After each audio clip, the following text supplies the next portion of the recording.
I might edit this out, but it's very relevant to things I've experienced in my past that's happening now. I think I will want to edit this out. You an exotic dancer. I was diagnosed with autism 5 years ago. I'm being serious.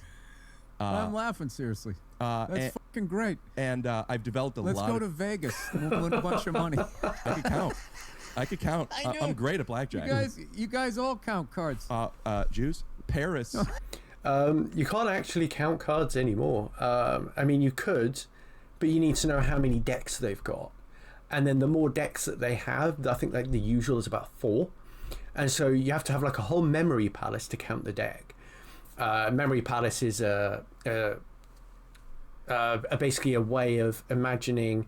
So you develop a room in your mind, and then you might have like a lampshade or a book or a DVD, and then you say associate the lampshade with the ace of spades, and then the book with the ace of diamonds, and then the DVD with the ace of clubs, and then you imagine 4 stickers on each of them, one for each of the decks, and then every time one of the cards is played from a deck, so the ace of clubs comes out, then you remove that from the DVD, and then the ace of diamonds comes out, you remove that from the book, and then the ace of spades comes out, you remove that from the lampshade, and then eventually you'll know how many cards of each are in the deck, and then based on the probability you can then make a bet based on whether or not you think that this hand is going to be a good one based on what cards are left in the deck. And it's all probability based, and it's very hard to get ahead of the house on it. And then the more decks they have, the harder it is. Like I say, most casinos operate on 4 decks as far as I know. Paris Casino is double deck. Paris Casino is double deck. It's well, fantastic. There we go. Double deck. I've been talked. My point of pride is I've been talked to by 2 different pit bosses about it. They go, "What's going on here?" And I go, "I don't know what you mean." I couldn't resist. My ego would have been like, "What's going on here? I'm your worst." Ricky's on the loose confidence. Yeah. I am on the spectrum of autism. I'm about to get all the phony Eiffel Tower out there. I'm autistic myself, by the way, which is why I'm finding this so hilarious. Because a lot of people have misconceptions about me. All right, so let's say, okay. Like when it comes to autism, are you an opener? Are you a middle act? Are you a headliner? I'm a grass field. Grass field? Tennis. The 3 tennis things. I don't remember what you said. I guess opener. You talking about like where? How far? Yeah. Well, that's because there's 3 levels to autism. United States uses 3 levels. So level 1 is mild, level 2 is moderate, level 3 is severe. I'm a level 1, so that I basically have issues with social settings and communication. I have issues with understanding facial cues.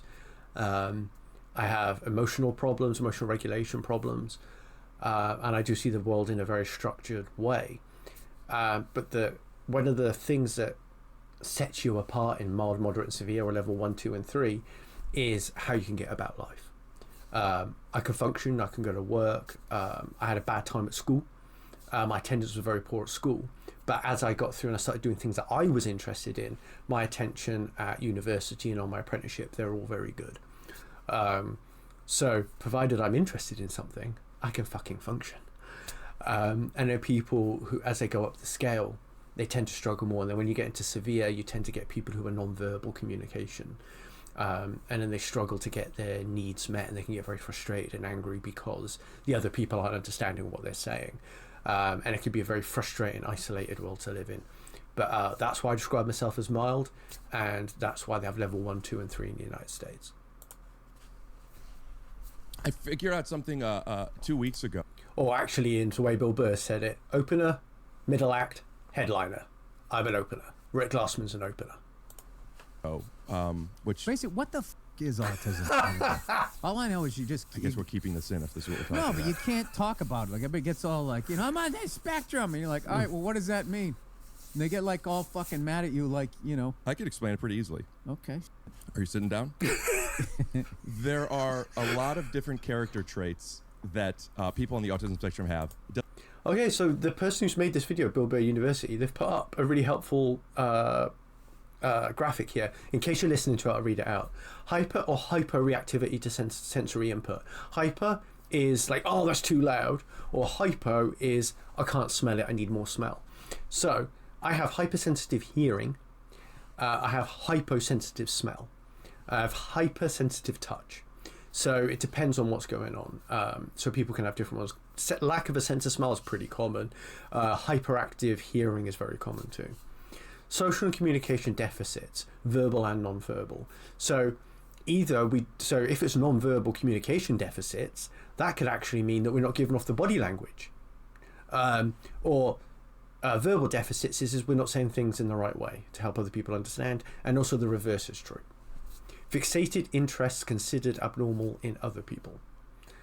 Yeah, so a lot of people have things that they're interested in and things that they would rather be doing. The problem is, it becomes autism if it's combined with other issues, plus it could be detrimental to your day. It could be distracting to your day. Like, if I have something, I want to play Path of Exile 2 right now so fucking bad. It's my favourite game in the world at the moment, and I've only played it for about 10 hours, but I can't stop thinking about it. I think about it every second of the day. That's fixation. Repetitive behaviour, interests or activities. Yeah, that could come across in all number of ways. Little children do tend to show this. And then just because your child has repetitive behaviour, interests or activities doesn't mean that they're autistic. Again, you're looking for all of these other things. Plus, this is pervasive into adulthood. So do they still do things in the same way? It doesn't just have to be lining up coloured cars in the same way until you're 45. No. For example, I get dressed in the same order every day. Every day. Boxers on, t-shirt on, shirt on, trousers up, socks on. Same way every time. Same when I'm washing myself. I won't go there, but same when I'm washing myself too. You don't need the graphic imagery. Difficulties in relationship development, maintenance, and something that's cut off. So yeah, relationship maintenance can be very hard. I had a lot of short-term relationships. My longest term relationship before my current relationship has been 10 years, come up to 11 now. My next longest one was 5 years, and every other relationship I had before that was 6 months. Basically, the last two relationships I've had that have been like the 10 years and the 5-year one. So in between the 5 and 10-year one, again, I had a lot of 6-month relationships again. But the 5-year one and the 10-year one have been with two very patient women, particularly my partner now. She's taken the time to understand me and not be basically a doormat, stand up to me, and to stand up to me in a way that an autistic person can understand. And we developed a very loving relationship where we both understand each other's language. So attachment to sameness, routines and behaviour, I'll file that under repetitive behaviour, interests or activities. It's the same thing there. Anyway, back to Rick Glassman. Doesn't mean they're autistic. Talking with your hands. Talking with your hands. Learning to be expressive. Not picking up on facial cues, facial recognition, obsessive compulsive disorder, narrow focus, nonverbal, difficulty adapt. So the obsessive compulsive disorder thing, we don't all have obsessive compulsive disorder. There's a thing with autistic people where we have what are called comorbidities. The comorbidity is when you have one disorder plus one or more other disorders. So we have autism plus either a personality disorder or some other kind of illnesses. For example, a lot of autistic people get a lot of back problems that are really non-specific and don't come under any diagnostic criteria, but we all have some kind of back pain going on. Or we might get a lot of headaches for various unknown reasons. A lot of it's to do with stress or the endocrine system. And what you're saying there about OCD, some autistic people get OCD, some autistic people get ADHD or ADD, that sort of thing. And there is a lot of crossover between things like OCD, ADD, ADHD, and autism. To different situations, sensitive to sounds, smells. There's a whole bunch of things, right? And the idea of the spectrum isn't really, people think it's how far on the spectrum, like how fucking autistic are you? Yeah. That's not what it means. How deep does it go? The spectrum is... Like how metal are you? Right. That's not how it works though. Okay. Like, are you an 11? It is, to be diagnosed with autism, you have to have 4 or 5 of these traits that are on the autism spectrum at a certain level. Like everybody You got to be the total package. Yes. Got to be the package. Yeah, you got to be like not quadruple, not triple threat. No, what's 5? Quintuple. I know superfect is 4. So I don't know. I just know jazz drumming. Quintet. The quintet threat. Cinco. So probably something with an S. Siete. That's 7, isn't it? So if you have the, Siete no bueno. is it no good? That's Was that 9? Spanish for a 5 threat. I don't know what the fuck I'm saying. I think that's 7. One of the things that What's in this, by the way? chicory root, some type of sweetener, cold brew coffee, oat milk, And autism. Oh man, I'm wondering if I'm going to be insecure that I'm talking about autism stuff right again. Why? Oh, don't, man. It's brilliant.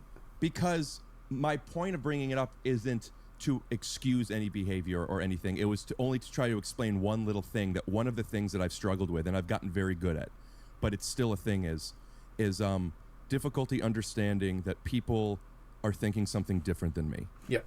Does That is called theory of mind. Okay, theory of mind is that. So having a theory of mind means that you can understand that the person you are talking to has thoughts and beliefs that are different to your own in that moment. Okay, and then the people who have more severe issues on the spectrum, they have a harder time understanding the theory of mind. So for me, my theory of mind, I lack it when I'm distracted by something. So I can either be distracted by explaining something, I could be distracted by listening to what someone's saying, and then I can have a whole bunch of thoughts about what they're saying, and then I will say the conclusion to the thoughts because I think they've shared my thought process. And it's not a conscious thought, I just assume it. And that is the theory of mind, and that's what he's talking about there. makes sense? Anything I'm thinking. You're asking a comedian if I understand that. Of course I do. Yeah. So that's most of my life. Like, how do you not fucking see this the way I see it? Yeah, and then that's what because I would love to do stand-up, right? I always get really funny ideas for things, but because I'm autistic, I lack the ability to deliver it. I've never tried stand-up in my life. I don't think I'd be a very good comedian. I'm not one of those people that thinks, oh, I'd be brilliant at stand-up if I did it. No, I'd suck at it. And part of that is my lack of creativity and my presence of autism. And I'm not a creative autistic person. Not at all. And then that's the one thing you get on autism. We're either like really creative, or we're really blockheaded and we're just like, data, I need to see the data. But you recognize it, they don't see it the way you see it. Yeah, when I don't get a laugh. Pretty hard not to notice when an entire crowd doesn't laugh, or they're looking at you, or they pull back. But I have the perfect response to it. Go ahead. What?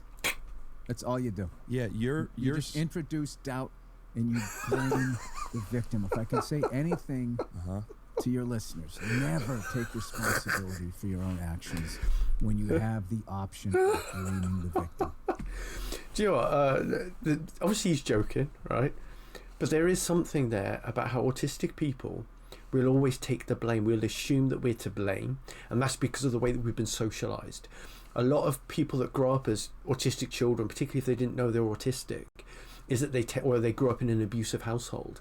They'll end up taking the blame for a lot of things and then assume that everything onwards was their fault. Don't think it's your fault. Don't automatically assume it. Have it out with the person, discuss it. And if they get shitty about it, that's not your fault. Especially if you explain that you're autistic and you might be asking these questions in an interrogative way, but you don't mean it that way. If you explain the situation and they're still shitty with you, their problem. And then you just got to get comfortable with experiencing that and then being able to make peace with the fact that it's not your fault. Dude, what the fuck? Your clock says 10:06 right now. What is that part of autism? Yeah.